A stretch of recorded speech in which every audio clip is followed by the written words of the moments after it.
परम सत्कारयोग साध संगत जी, रसना पवित्र करिए ते आखिए धन श्री सतगुरु जगजीत सिंह जी, धन श्री सतगुरु उदय सिंह जी। साखी का सिरलेख है, अचरज किया करनै हारै, नानक सच वड्याई। वड्डी वड्याई वाले सच्चे पातशाह सतगुरु जगजीत सिंह जी की कथा इस तरह है।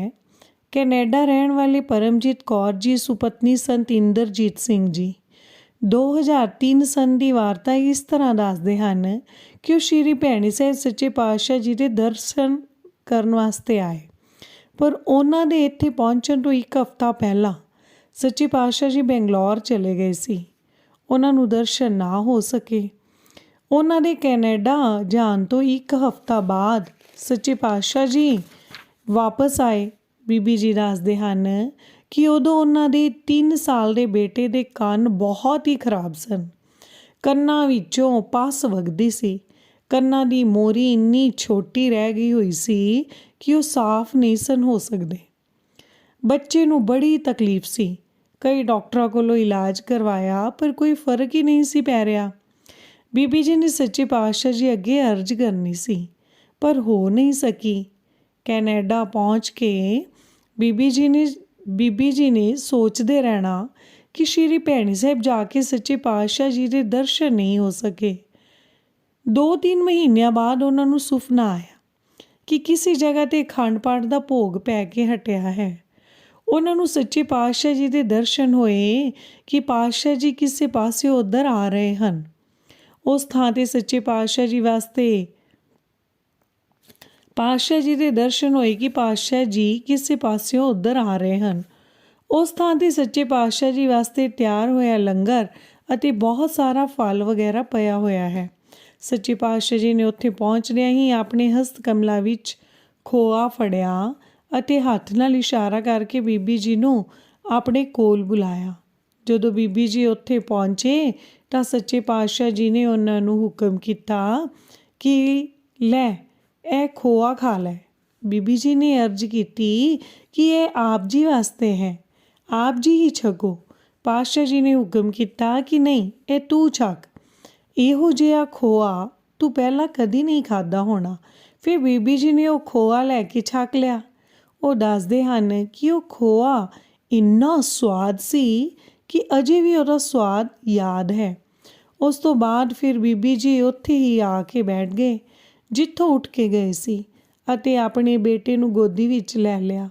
सच्चे पातशाह जी जान लग्या उन्हां दे कोलों ही लंघे अते उन्हां नूं पुछया कि तू अजे इत्थे ही बैठी हुई है। उन्होंने अर्ज की कि मेरे बेटे के कान बहुत खराब हैं, आप जी कृपा करो। सच्चे पातशाह जी ने एक छोटी जी शीशी विचों 2 बूंदा बच्चे के कान विच पा दित्तियां। बीबी जी ने अर्ज की कि इसका दूसरा कान भी दुखदा है। सच्चे पातशाह जी ने जांदियां जांदियां बचन किया कि वो आपे ठीक हो जाएगा। उस तो बाद उन्हां दा सुपना खत्म हो गया।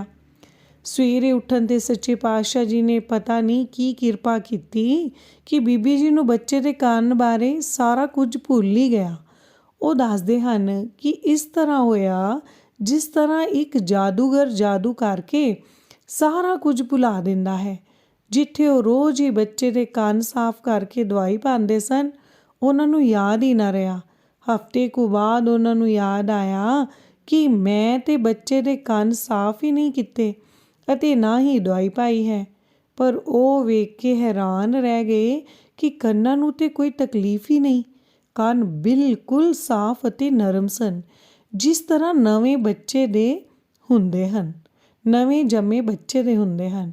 उन्होंने समझ नहीं सी आ रही कि यह होया की है। फिर उन्होंने समझ आई कि ये तो वो वैदा दा वैद कान विच 2 बूंदा पा के सारा कष्ट ही दूर कर गया है। उन्होंने सतगुरु जी के प्यार विच डुबे यह सुपना सारिਆਂ ਨੂੰ दस्या। वो दसदे हैं कि उन्होंने आप नूं भी थायराइड की कोई बीमारी सी। उन्होंने डॉक्टर नूं चैकअप कराया तो डॉक्टर ने हैरान होकर दस्या कि तुहाडी बीमारी बिल्कुल खत्म हो गई हुई है। वो कहन लगा कि ये बीमारी तो ठीक हो ही नहीं सी सकती, तुहाडी किस तरह ठीक हो गई है। उन्होंने दस्या कि मैनू सुपने विच ਸਾਡੇ ਸਤਿਗੁਰੂ ਜੀ ਨੇ ਖੋਆ ਖੁਆ ਕੇ ਮੇਰੀ ਬਿਮਾਰੀ ਠੀਕ ਕਰ ਦਿੱਤੀ ਹੈ। ਸਤਿਗੁਰੂ ਜੀ ਦੀ ਕਿਰਪਾ ਬਾਰੇ ਸੁਣ ਕੇ ਉਹ ਵੀ ਹੈਰਾਨ ਰਹਿ ਗਿਆ। ਧੰਨ ਧੰਨ ਹਨ ਕਿਰਪਾ ਨਿਧਾਨ ਦੁੱਖ ਹਰਤਾ ਸੁਆਮੀ ਸਤਿਗੁਰ ਸੱਚੇ ਪਾਤਸ਼ਾਹ ਸਤਿਗੁਰ ਜਗਜੀਤ ਸਿੰਘ ਜੀ। ਸਾਡੀ ਉਹਨਾਂ ਦੇ ਚਰਨਾਂ 'ਤੇ ਕੋਟੀ ਕੋਟੀ ਨਮਸਕਾਰ ਹੈ। ਇੱਕ ਸਾਖੀ ਹੋਰ ਹੈ। ਬਾਬੁਲ ਮੇਰਾ ਵੱਡ ਸਮਰੱਥਾ ਕਰਨ ਕਾਰਨ ਪ੍ਰਭਾਰਾ। ਦਿੱਲੀ ਰਹਿਣ ਵਾਲੇ ਬੀਬੀ ਇੰਦਰਾ ਜੀ ਦੱਸਦੇ ਹਨ ਕਿ ਉਹਨਾਂ ਦੇ ਪਤੀ ਸਨ ਗੁਰਦੇਵ ਸਿੰਘ ਜੀ ਸਪੁੱਤਰ ਕਰਤਾਰ ਸਿੰਘ ਜੀ ਨੂੰ ਪੈਰ 'ਤੇ ਚੋਟ ਲੱਗ ਗਈ ਅਤੇ ਸ਼ੂਗਰ ਜ਼ਿਆਦਾ ਹੋਣ ਕਰਕੇ ਉਹ ਠੀਕ ਹੀ ਨਹੀਂ ਸੀ ਹੋ ਰਹੀ। ਉਹਨਾਂ ਨੂੰ ਹਸਪਤਾਲ ਦਾਖਲ ਹੋਣਾ ਪੈ ਗਿਆ। ਟੈਸਟ ਕਰਵਾਉਣ 'ਤੇ ਪਤਾ ਲੱਗਾ ਕਿ ਇਨਫੈਕਸ਼ਨ ਲੈਵਲ 37,000 ਹੋ ਚੁੱਕਿਆ ਸੀ। ਜੇਕਰ ਇਹ ਲੈਵਲ 40,000 ਹੋ ਜਾਵੇ ਤਾਂ ਬੰਦਾ ਨਹੀਂ ਬਚਦਾ। ਘਰ ਵਾਲੇ ਪਰੇਸ਼ਾਨ ਹੋ ਗਏ। ਉਹਨਾਂ ਨੇ ਦੀਨਾ ਦੇ ਦਿਆਲ ਸਤਿਗੁਰੂ ਜੀ ਅੱਗੇ ਬਖਸ਼ਿਸ਼ ਦੀ ਮੰਗ ਮੰਗੀ। ਸੱਚੇ ਪਾਤਸ਼ਾਹ ਜੀ ਨੇ ਕਿਰਪਾ ਕਰ ਦਿੱਤੀ। ਐਸੀ ਕਿਰਪਾ ਹੋਈ ਕਿ ਇਨਫੈਕਸ਼ਨ ਦਾ ਲੈਵਲ ਘਟਣਾ ਸ਼ੁਰੂ ਹੋ ਗਿਆ। ਇਹ ਇੱਕ ਕ੍ਰਿਸ਼ਮਾ ਹੀ ਸੀ ਕਿ ਰੋਜ਼ ਇਨਫੈਕਸ਼ਨ ਘਟਣੀ ਸ਼ੁਰੂ ਹੋ ਗਈ ਅਤੇ ਇੱਕ ਹਫ਼ਤੇ ਵਿੱਚ ਨਾਰਮਲ ਹੋ ਗਈ। ਉਸ ਤੋਂ ਬਾਅਦ ਸੰਤਾਂ ਨੂੰ ਪਿਸ਼ਾਬ ਆਉਣਾ ਬੰਦ ਹੋ ਗਿਆ। ਡਾਕਟਰਾਂ ਨੇ ਬੜੇ ਟੈਸਟ ਕੀਤੇ। ਉਹਨਾਂ ਨੇ ਦੱਸਿਆ ਕਿ ਇਹਨਾਂ ਨੂੰ ਸਾਰੀ ਉਮਰ ਆਪੇ ਪਿਸ਼ਾਬ ਨਹੀਂ ਆ ਸਕਦਾ। ਉਹਨਾਂ ਨੇ ਇੱਕ ਥੈਲੀ ਲਟਕਾ ਦਿੱਤੀ ਤਾਂ ਕਿ ਪਿਸ਼ਾਬ ਉਹਦੇ ਵਿੱਚ ਹੀ ਪੈਂਦਾ ਰਹੇ। ਇਹ ਬੜੀ ਦੁਖਦਾਈ ਹਾਲਤ ਸੀ। 8 ਮਹੀਨੇ ਇਹੀ ਹਾਲਤ ਰਹੀ। ਉਹ ਮੰਜੇ 'ਤੇ ਹੀ ਪਏ ਰਹਿੰਦੇ ਸਨ। ਇਸ ਹਾਲਤ ਤੋਂ ਛੁੱਟਣ ਦਾ ਇੱਕੋ ਇੱਕ ਉਪਾਅ ਇਹ ਸੀ ਕਿ ਕਰਨ ਕਾਰਨ ਸਮਰੱਥ ਦਇਆ ਦੇ ਸਾਗਰ ਸਤਿਗੁਰੂ ਜਗਜੀਤ ਸਿੰਘ ਜੀ ਦੇ ਚਰਨਾਂ ਵਿੱਚ ਪਹੁੰਚ ਕੇ ਬਖਸ਼ਿਸ਼ ਦੀ ਮੰਗ ਮੰਗੀ ਜਾਵੇ। ਸੋ ਉਹ ਟੈਕਸੀ ਕਰਕੇ ਲੇਟੇ ਹੀ ਭੈਣੀ ਸਾਹਿਬ ਪਹੁੰਚੇ ਅਤੇ ਵੀਲ ਚੇਅਰ 'ਤੇ ਬੈਠ ਕੇ ਆਪੇ ਹੀ ਸੱਚੇ ਪਾਤਸ਼ਾਹ ਜੀ ਦੇ ਚਰਨਾਂ ਵਿੱਚ ਪਹੁੰਚੇ ਅਤੇ ਆਪੇ ਹੀ ਅਰਜ਼ ਕੀਤੀ। ਉਹਨਾਂ ਦੇ ਘਰੋਂ ਬੀਬੀ ਇੰਦਰਾ ਜੀ ਦੱਸਦੇ ਹਨ ਕਿ ਉਸ ਵੇਲੇ ਸੱਚੇ ਪਾਤਸ਼ਾਹ ਜੀ ਦੇ ਨੇਤਰ ਬੰਦ ਸਨ, ਪਰ ਉਹ ਤਾਂ ਸਹਸ ਤਵ ਨੈਣ ਨਨ ਨੈਣ ਹੈ ਤੋਹੇ ਕੋ ਸਹਸ ਮੂਰਤ ਨੰਨਾ ਏਕ ਤੋਹੀ ਵਾਲੇ ਅਕਾਲ ਪੁਰਖ ਦਾ ਸਰਗੁਣ ਸਰੂਪ ਹਨ। ਇਹ ਸਾਡੀ ਅਗਿਆਨਤਾ ਹੈ ਕਿ ਅਸੀਂ ਸੋਚਦੇ ਹਾਂ ਕਿ ਉਹਨਾਂ ਦੇ ਨੇਤਰ ਬੰਦ ਹਨ। ਉਹ ਤਾਂ ਹਰ ਵੇਲੇ ਸਭ ਕੁਝ ਸੁਣ ਵੇਖ ਰਹੇ ਹਨ। ਉਸ ਜਾਣੀ ਜਾਨ ਸਤਿਗੁਰੂ ਜੀ ਅੱਗੇ ਸੇਵਕ ਰਛਪਾਲ ਸਿੰਘ ਜੀ ਨੇ ਅਰਜ਼ ਕੀਤੀ ਕਿ ਸੱਚੇ ਪਾਤਸ਼ਾਹ ਇਹ ਸੰਤ ਬੜੀ ਤਕਲੀਫ ਵਿੱਚ ਹਨ। ਇਹਨਾਂ ਨੂੰ ਡਾਕਟਰਾਂ ਨੇ ਜਵਾਬ ਦੇ ਦਿੱਤਾ ਹੈ ਕਿ ਇਹਨਾਂ ਨੂੰ ਸਾਰੀ ਉਮਰ ਆਪੇ ਪਿਸ਼ਾਬ ਨਹੀਂ ਆ ਸਕੇਗਾ ਅਤੇ ਪਿਸ਼ਾਬ ਦੀ ਥੈਲੀ ਲਟਕਾਈ ਰੱਖਣੀ ਪਵੇਗੀ। ਸੱਚੇ ਪਾਤਸ਼ਾਹ ਜੀ ਨੇ ਕਿਰਪਾ ਕਰ ਦਿੱਤੀ। ਸੰਤ ਜੀ ਸਤਿਗੁਰੂ ਜੀ ਦੀਆਂ ਖੁਸ਼ੀਆਂ ਨਾਲ ਝੋਲੀ ਭਰ ਕੇ ਵਾਪਸ ਦਿੱਲੀ ਚਲੇ ਗਏ। ਉੱਥੇ ਪਹੁੰਚ ਕੇ ਡਾਕਟਰਾਂ ਨੂੰ ਆਖਿਆ ਕਿ ਮੇਰੀ ਪਿਸ਼ਾਬ ਵਾਲੀ ਥੈਲੀ ਉਤਾਰ ਦਿਓ। ਡਾਕਟਰ ਮਨਾ ਕਰ ਰਹੇ ਸਨ, ਪਰ ਸੰਤਾਂ ਨੇ ਆਖਿਆ ਕਿ ਸਾਨੂੰ ਆਪਣੇ ਸਤਿਗੁਰੂ ਜੀ 'ਤੇ ਪੂਰਾ ਭਰੋਸਾ ਹੈ। ਸਾਡਾ ਸਤਿਗੁਰੂ ਸਮਰੱਥ ਹੈ, ਉਸਨੇ ਕਿਰਪਾ ਕਰ ਦਿੱਤੀ ਹੈ, ਤੁਸੀਂ ਥੈਲੀ ਉਤਾਰ ਦਿਓ।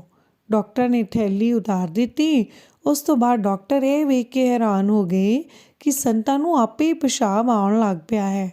ਉਹ ਸੋਚ ਰਹੇ ਸਨ ਕਿ ਇਹ ਕਿਸ ਤਰ੍ਹਾਂ ਹੋ ਗਿਆ ਹੈ। ਧੰਨ ਧੰਨ ਹਨ ਸਮਰੱਥ ਸਤਿਗੁਰੂ ਜਗਜੀਤ ਸਿੰਘ ਜੀ। ਸੰਤਾਂ ਨੂੰ ਡਾਕਟਰਾਂ ਨੇ ਜਵਾਬ ਦੇ ਦਿੱਤਾ ਸੀ, ਪਰ ਸਤਿਗੁਰੂ ਜੀ ਨੇ ਤਾਂ ਜਵਾਬ ਨਹੀਂ ਸੀ ਦਿੱਤਾ। ਉਹ ਤਾਂ ਅਣਹੋਣੀ ਨੂੰ ਹੋਣੀ ਵਿੱਚ ਬਦਲਣ ਦੇ ਸਮਰੱਥ ਹਨ।